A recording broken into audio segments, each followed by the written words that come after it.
ఇంటి పరిస్థితులు బాగలేక మనస్తాపానికి గురై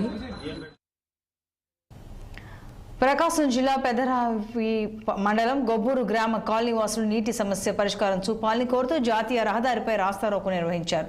ట్యాంకర్ల ద్వారా వస్తున్న నీటి సరఫరాను ఆదివారం నిలిపివేయడంతో కాలనీ వాసులు జాతీయ రహదారిపై బైఠాయించి నీటిని సరఫరా చేయాలని డిమాండ్ చేశారు. సంబంధిత ఉన్నతాధికారులు స్పందించి వెంటనే నీటి సమస్యను పరిష్కరించాలని కాలనీ వాసులు కోరారు.